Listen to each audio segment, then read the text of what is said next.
2.3 Types of Polygons. A triangle is a polygon. Classify it by its sides and angles. This angle here looks obtuse, and there's no labels on the side links, so this is going to be an obtuse scalene triangle. Classify this figure by its sides, angles, and concavity. Concavity is either going to be convex or concave. The one that is easier to remember is concave because it caves inward. So this figure here is convex, and it's got 1, 2, 3, 4 sides. It's a quadrilateral.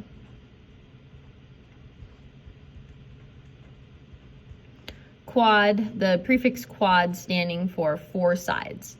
So you do it by its concavity and its sides. If there are special angles, it'll turn the whole thing into a different name. It's not like right or obtuse or acute like triangles. It's going to be something totally different for a polygon, something with more than 3 sides. So now let's consider two different scenarios. So what if AD was parallel to BC?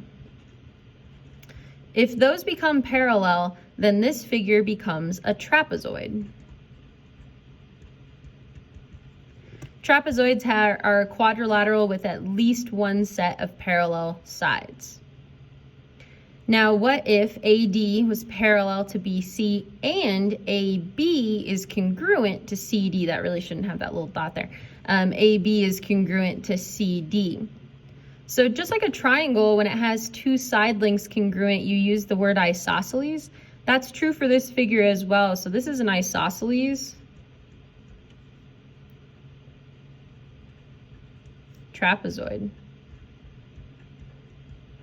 So there's a lot of names for this. So technically this all could go together. It could be a convex quadrilateral isosceles trapezoid.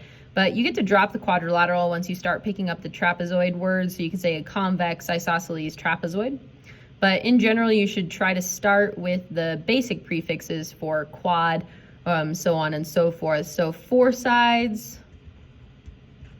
is quad. 5 sides, penta.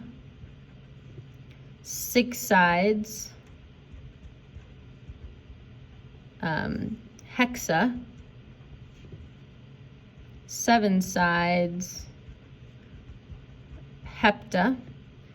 And 8 sides, oops, that's an arrow, octa. So quad, penta, hexa, hepta, and octa. Those are the ones that you really need to know right now. We're probably going to be working between 3 and 8 sides in general for polygons. So now let's try an example. Classify this polygon by its sides, angles, and concavity. So on this diagram, I can tell that this figure is concave. Number one, because I can see that it drops inward at itself. But how can you actually talk about this in mathematical terms? What we can do is, if you can take one vertex and connect it to a second vertex entirely outside of the figure, it determines that it is concave. So this is a concave figure.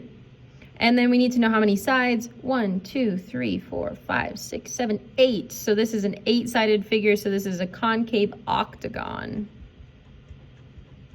And it's a polygon, so we put the gon on the prefix for 8, octagon. Classify by sides, angles, and concavity.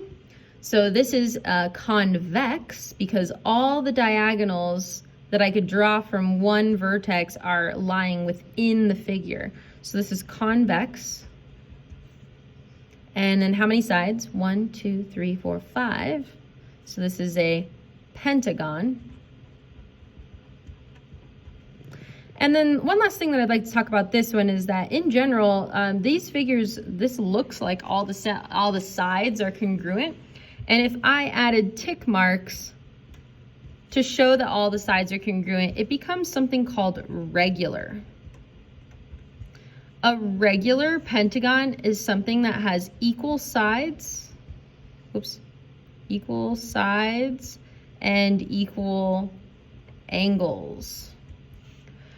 So when it becomes regular, it gets all the angles the same and it makes all the sides the same. Has to be both in order to be considered regular. If you have equal sides but not equal angles, it's just equilateral. In general, if it's going to be equal sides or equal angles, in general, it's going to become regular. It doesn't happen very often with one without the other. So really, we could call this a regular convex polygon. Number 5, classify by the sides and concavity. I can see again that one of the diagonals here lies outside of the figure, so this is concave. And then we're going to count the sides, 1, 2, 3, 4, 5, 6, 7. So this is a heptagon. Okay, number 6. It looks pretty regular to me, so let's go ahead and make it that. So if I put tick marks on this, I'm going to call this a regular.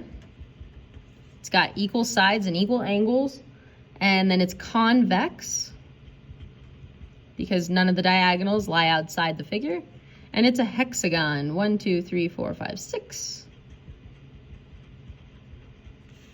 Regular convex hexagon.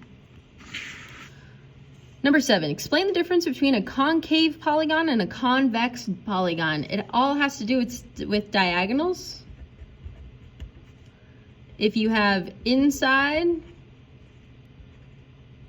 man, I can't spell today, sorry, inside, then you're convex. And if you have outside, at least one diagonal lying outside, then you become concave. It caves in, concave. Let's take a look at this. Explain why the following are not polygons.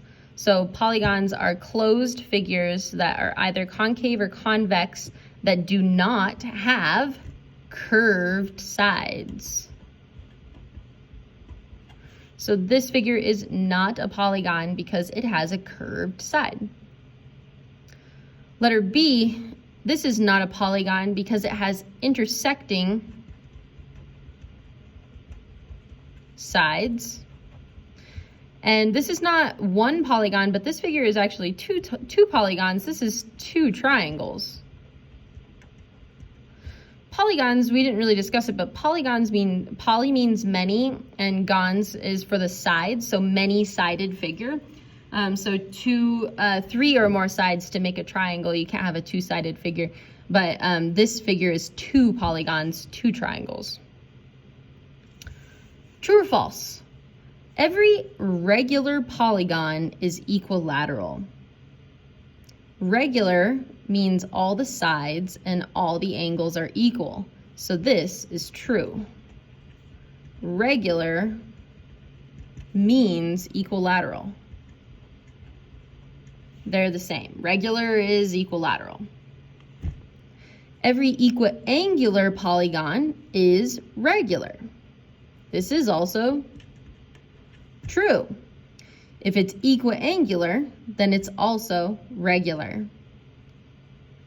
The diagonal of a convex polygon can lie outside of the polygon.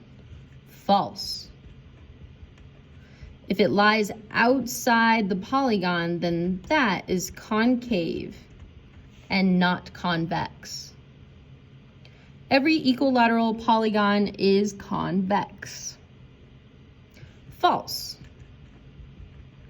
A counterexample is that you can have equilateral polygons that cave in. You can have a concave equilateral polygon. So here's an example.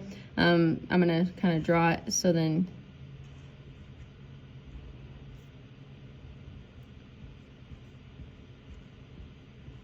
so each of those sides are congruent, but I have a concave side. Thank you.